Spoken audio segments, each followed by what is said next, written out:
Sumur buruh lansia tewas.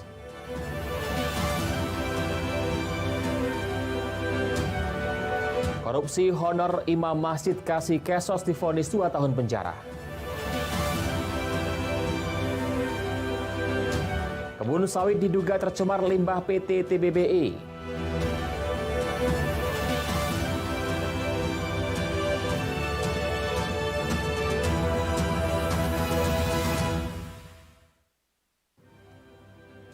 Selamat malam, apa kabar pemirsa? Senang sekali saya dapat menjumpai Anda dalam iNews Sumsel. 3 sajian informasi tadi mengawali jumpa kita pada malam hari ini. Beragam informasi lainnya telah kami siapkan untuk Anda. Bersama saya, Ari Kristianto, inilah iNews Sumsel selengkapnya.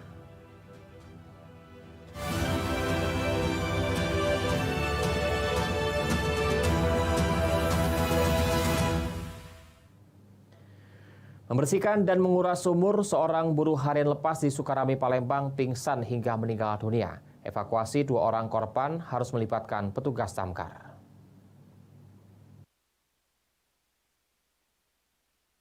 Inilah video warga yang merekam detik-detik evakuasi yang dilakukan oleh personil damkar menyelamatkan korban Najamuddin berusia 60 tahun dari sebuah sumur sempit terletak di dalam rumah.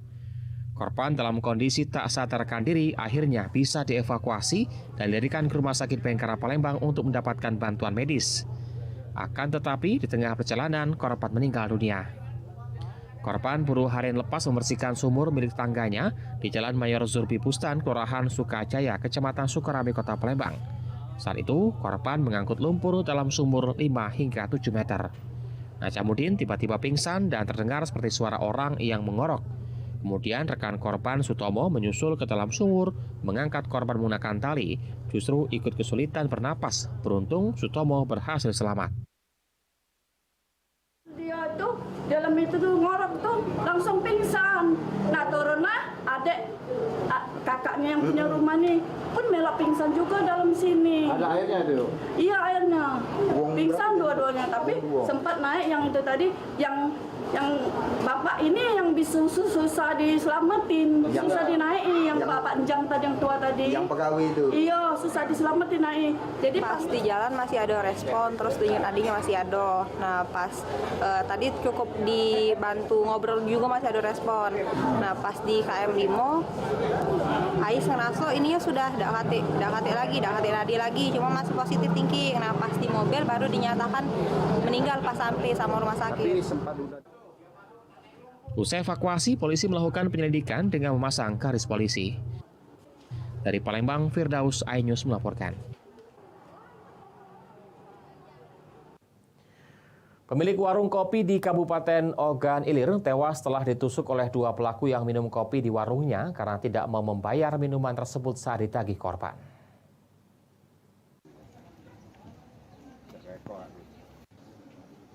Naas dialami pemilik warung kopi di Desa Permata Baru, Kecamatan Indralaya Utara, Kabupaten Ogan Ilir. Berniat hendak menagih uang minum kopi kepada kedua pelaku, justru ditusuk hingga tewas pada 27 April 2024 dini hari lalu.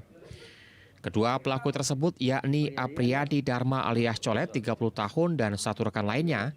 Tak hanya pemilik warkop Putra Ramadan 23 tahun yang menjadi amukan pelaku, tetapi istri korban pun ikut terluka terkena sabetan pisau pelaku. Korban mengalami luka tusuk di bagian dada kiri dan sejumlah luka sayatan di beberapa bagian tubuhnya, hingga nyawanya tak tertolong. Polisi langsung memburu para pelaku dan berhasil mengamankan salah satu pelaku bernama Colet di Kertapati berikut barang bukti saat menghabisi nyawa korban. Sementara itu pelaku lainnya masih buron. Ada 1 orang lagi masih DPO yaitu tersangka inisial F. Untuk ancaman pasalnya di sini adalah pasal 170 ayat 2, kemudian pasal 351 ayat 3 KUHP dengan ancaman 12 tahun penjara. Untuk 1 lagi temannya masih dalam pengejaran karena memang posisinya saat ini belum diketahui, tapi untuk identitasnya sudah kami ketahui, tinggal kita lakukan pengejaran. Pelaku terancam kurungan penjara 12 tahun sesuai dengan pasal 170 ayat 2 ke-3 KUHP tentang pengeroyokan yang menyebabkan kematian. Dari Ogan Ilir, Fitriadi, iNews melaporkan. Sementara itu, seorang juru parkir di Lubuk Linggau tewas usai mengalami luka tusuk di tubuhnya. Korban ditusuk oleh tukang ojek pangkalan yang dendam terhadap korban.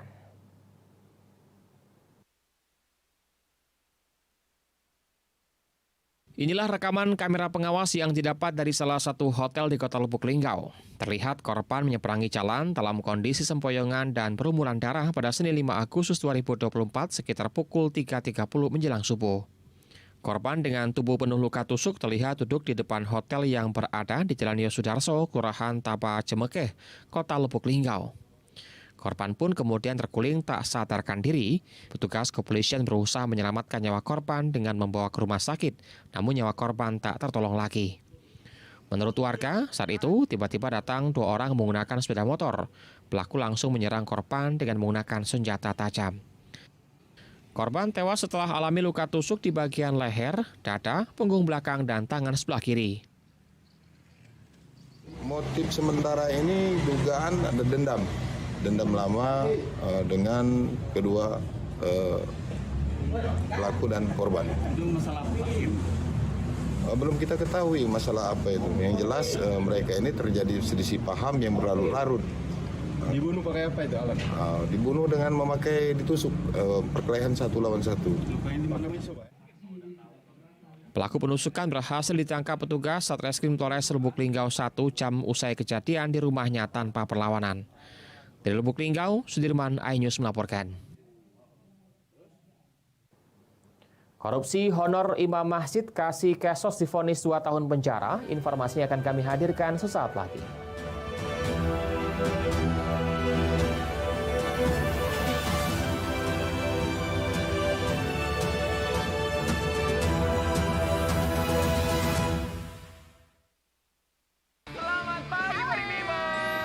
Menemani pagi Anda dengan sajian informasi unik dan menarik. Rasanya seperti apa nih? Kalau gitu langsung aja kita mulai. Popeye yang lucu banget, beda dari yang lain. Iya sih. Menghadirkan bintang tamu yang menginspirasi. Sushi kara, nasi jajar. Tentu saja kurang sehat. Tetap di Morning Update, ada pagi hari. Morning Update, Senin sampai Jumat pukul 7 pagi di iNews. Suara tak layak dibungkam. Intelektualitas perlu diuji. Integritas butuh konsistensi demi demokrasi yang hakiki. Suarakan kejujuran demi keadilan menuju kebenaran. Saya Aiman Wicaksono, saatnya rakyat bersuara. Saya Abraham Silaban, Anda menyaksikan The Prime Show. Investigasi eksklusif. Omnibus Law Undang-Undang Cipta Kerja mengakibatkan PHK di mana-mana. Mengupas isu-isu terhangat. Ini apa? Hakim MK? Silakan diselesaikan, Mas Saya Pipin. kasih kesempatan ke Fritsen, Kak. Semua tanya akan dijawab dengan tuntas dan berkelas. Ada kejanggalan bagi saya dari pihak-pihak wasit yang tidak menguntungkan buat kita. The Prime Show. Setiap Rabu pukul 8 malam.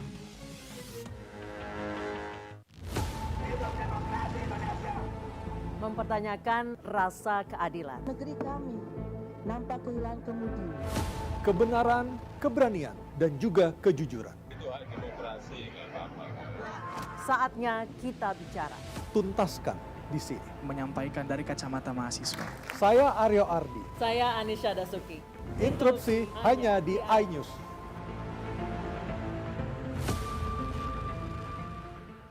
Update informasi terlengkap menuju prime time berkualitas bersama iNews. Halo, selamat sore. Bekerja keras. Jadi istilah apalagi error. iNews sore setiap hari. Di iNewsroom dan Banjar terus iNewsroom Senin sampai Jumat. iNews Prime Senin sampai Jumat. Selamat malam pemirsa, kembali terkembang gratis. iNews malam setiap hari hanya di iNews. Suara tak layak dibungkam. Intelektualitas perlu diuji. Integritas butuh konsistensi demi demokrasi yang hakiki. Suarakan kejujuran demi keadilan menuju kebenaran. Saya Aiman Wicaksono, saatnya rakyat bersuara.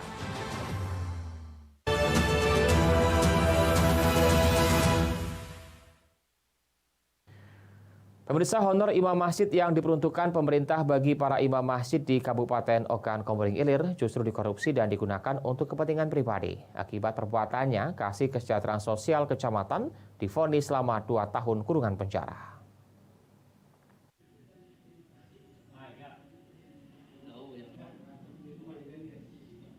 Latu Unra, 44 tahun, Kasih Kesos Kecamatan Lempuing Jaya, Kabupaten Okan Komering Ilir, akhirnya meringkuk di jeruji besi setelah aksinya melakukan korupsi dana honor imam masjid sekecamatan Lempuing Jaya terkuak. Korupsi yang dilakukannya berlangsung selama 2 tahun berturut-turut dari tahun 2021 dan tahun 2022 dari dana APBD Kabupaten Okan Komering Ilir hingga menyebabkan kerugian negara mencapai 201 juta rupiah. Honor imam masjid itu seharusnya dibagikan dan diberikan kepada para imam masjid setiap desa, termasuk imam masjid kecamatan. Namun, honor para imam ini justru tidak dibagikan sama sekali dan dipergunakan untuk kepentingan pribadi. Setelah dilakukan persidangan, hakim memvonis terdakwa dengan hukuman 2 tahun penjara dan denda sebesar 50 juta rupiah, subsidiar 2 bulan penjara. Atas nama terdakwa Latu Unra, tadi kami sudah menerima laporan dari penuntut umum terkait dengan putusan majelis hakim yang memang lebih rendah dari tuntutan penuntut umum.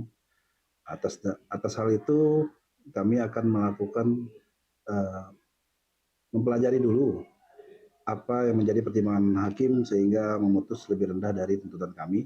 Dalam waktu 7 hari kami memiliki waktu untuk menentukan sikap apakah akan melakukan upaya hukum. Kejari Oki akan kembali mempelajari penanganan perkara terhadap vonis terdakwa. Dari Okan Komering Ilir, Fitriadi, iNews melaporkan.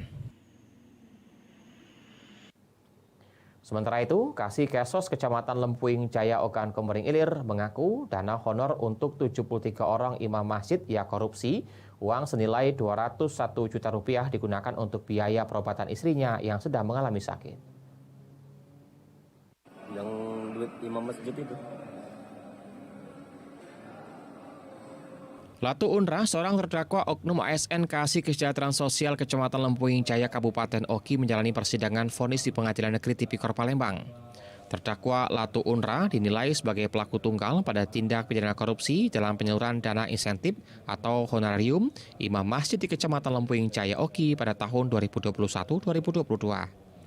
Divonis 2 tahun penjara, terdakwa melalui kuasa bantuan hukumnya menyatakan menerima dengan alasan vonis hakim sudah sesuai dengan perbuatan terdakwa. Terdakwa mengakui uang honor imam masjid itu dipergunakannya untuk biaya berobat istrinya yang saat itu sedang sakit. Kami putusan itu sudah sesuai dengan perbuatan yang dilakukan oleh terdakwa. Karena terdakwa mengakui dan dia berterus terang. Dan uang yang digunakan untuk menolong seseorang, untuk istrinya kan lagi sakit, makanya digunakan untuk biaya pengobatan. Dan terdakwa bahwa dia mengakui semuanya. Oh, berarti menerima? Dia menerima. Sejak Senin kemarin terdakwa menjalani hukuman penjara dipotong masa tahanan. Dari Palembang, Guntur Yansah, iNews melaporkan.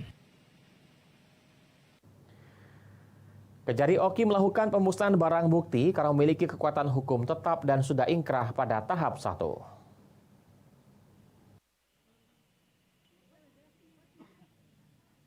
Pemusnahan barang bukti yang sudah memiliki kekuatan hukum tetap di Kejari Oki dilaksanakan di halaman Kejari Oki, dilakukan dengan cara dibakar, dipotong, dan di blender agar barang tersebut tidak disalahgunakan oleh oknum yang tidak bertanggung jawab.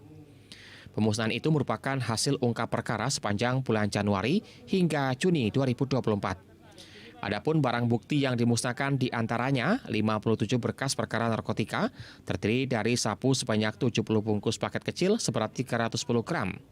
Kemudian ekstasi sebanyak 52 butir atau seberat 10 gram dan ganja sebanyak 40 gram.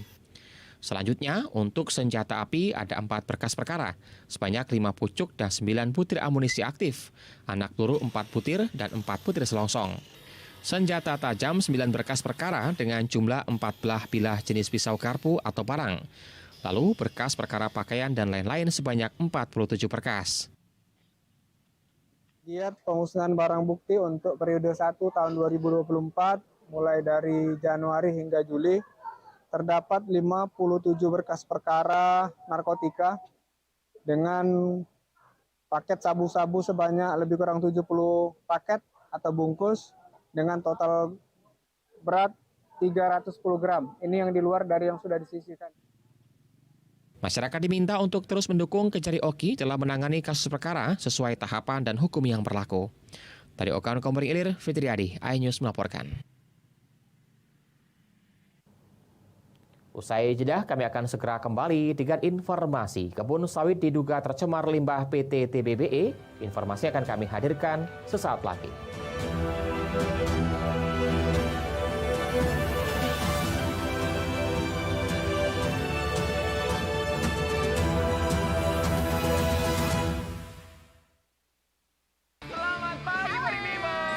Hadir menemani pagi Anda dengan sajian informasi unik dan menarik. Rasanya seperti apa nih? Kalau gitu langsung aja kita mulai. Pop yang lucu banget, beda dari yang lain. Iya sih. Menghadirkan bintang tamu yang menginspirasi. Sushi karak, nasi jajar. Tentu saja kurang sehat. Tetap di Morning Update, ada pagi hari. Morning Update, Senin sampai Jumat pukul 7 pagi di iNews. Suara tak layak dibungkam. Intelektualitas perlu diuji. Integritas butuh konsistensi demi demokrasi yang hakiki. Suarakan kejujuran demi keadilan menuju kebenaran. Saya Aiman Wicaksono, saatnya rakyat bersuara. Saya Abraham Silaban, Anda menyaksikan The Prime Show. Investigasi eksklusif. Omnibus Law Undang-Undang Cipta Kerja mengakibatkan PHK di mana-mana. Mengupas isu-isu terhangat. Ini apa? Hakim MK? Silakan diselesaikan, Mas Saya Pipin. dikasih kesempatan ke Fritsen, Kak. Semua tanya akan dijawab dengan tuntas dan berkelas. Ada kejanggalan bagi saya dari pihak-pihak wasit yang tidak menguntungkan buat kita. The Prime Show. Setiap Rabu pukul 8 malam.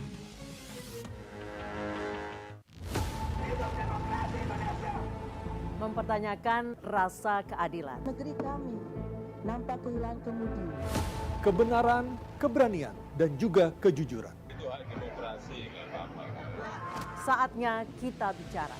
Tuntaskan di sini. Menyampaikan dari kacamata mahasiswa. Saya Aryo Ardi. Saya Anisha Dasuki. Interupsi hanya di iNews.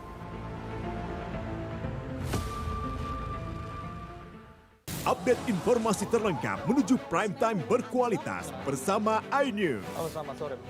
Bekerja keras. Jadi istilah apalagi margin of error. iNews sore setiap hari. Di iNewsroom dan banjaran.com.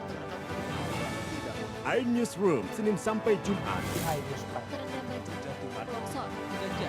iNews Prime Senin sampai Jumat. Selamat malam pemirsa, kembali terkait iNews malam setiap hari hanya di iNews. Suara tak layak dibungkam. Intelektualitas perlu diuji. Integritas butuh konsistensi demi demokrasi yang hakiki. Suarakan kejujuran demi keadilan menuju kebenaran. Saya Aiman Wicaksono, saatnya rakyat bersuara.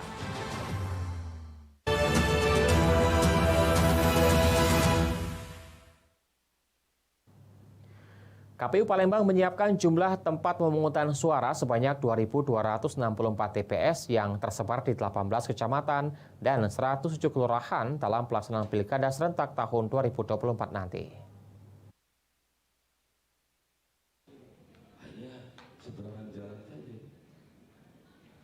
Ketua KPU Palembang Syawaludin menjelaskan persiapan TPS di sela acara sosialisasi peraturan Komisi 9 Umum nomor 8 tahun 2024 tentang pencalonan gubernur dan wakil gubernur, bupati dan wakil bupati, serta wali kota dan wakil wali kota tahun 2024. Sejauh ini, KPU Palembang terus mempersiapkan tahapan. Salah satunya jumlah TPS sebanyak 2.264 TPS sekota Palembang. Syawal meminta agar masyarakat mengecek nama mereka apakah termasuk calon pemilih hingga dipastikan terdaftar dan dapat memilih pada Pilkada serentak 2024 nanti. KPU Kota Palembang masih berkoordinasi dengan pihak Depkumham untuk menyiapkan 4 TPS khusus yang rencananya berada di LP Pakco, Lapas Merah Mata, dan LP Perempuan. TPS tetap sekarang masih dalam proses hasil dari pencoklitan.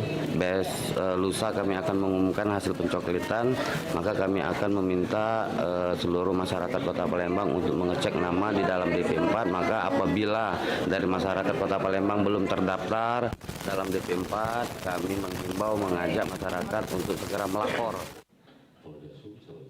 Selain itu pula, KPU juga tengah mempersiapkan 16 TPS yang berada di daerah perbatasan. Dari hasil coklit terdapat 5.517 orang pemilih. Dari Palembang, Bambang Irawan, iNews melaporkan. Kebun sawit milik warga di Desa Gunung Megang Dalam, Kabupaten Muara Enim tercemar limbah yang diduga kuat dari perusahaan tambang batubara. PT TBBE dan PT RMKO diberi teguran dari pemerintah namun tidak digubris.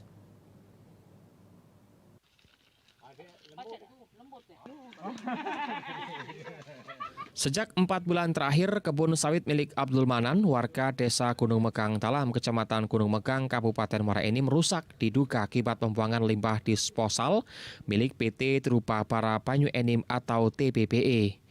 Lahan seluas 5 hektar yang ditanami sawit telah rusak akibat limbah disposal yang keluar dari penampungan limbah dan penambangan batubara dari PT TBBE. Bahkan Sungai Penaki yang berada tak jauh dari lokasi juga tercemar lumpur dari limbah disposal tersebut.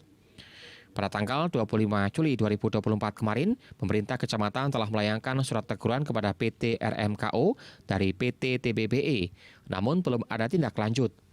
Dari lahan 5 hektar, 2 hektar lahan tertutup lumpur dari limbah disposal.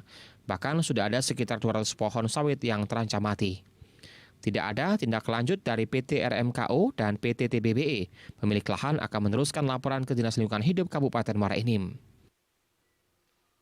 Hasilnya menurut mereka akan laporkan dulu ke pimpinannya. Sudah saya jelaskan bahwa dampak daripada disposal ini secara khusus memang berdampak langsung ke kebun milik daripada Bapak Abdul Manan yang memberikan kuasa kepada saya. Di sini, di lokasi ini terdapat Sungai Benaki yang bermuara ke Sungai Lengi. Seperti yang kita lihat di sini, sudah terjadi penumpukan lumpur di muara Sungai Benaki ini. Kerusakan lahan mengakibatkan kerugian dari pemilik kebun. Selain itu, sumber air baku PDAM Kecamatan Gunung Megang juga akan terimbas karena lumpur mulai mengendap di bantaran Sungai Benaki. Dari Muara Enim, Edwin Syahsatria, iNews melaporkan. Pemirsa, informasi tadi mengakhiri jumpa kita pada malam hari ini. Saya Ari Kristianto mewakili teman-teman yang bertugas mengucapkan terima kasih atas kebersamaan Anda. Selamat malam dan selamat beristirahat.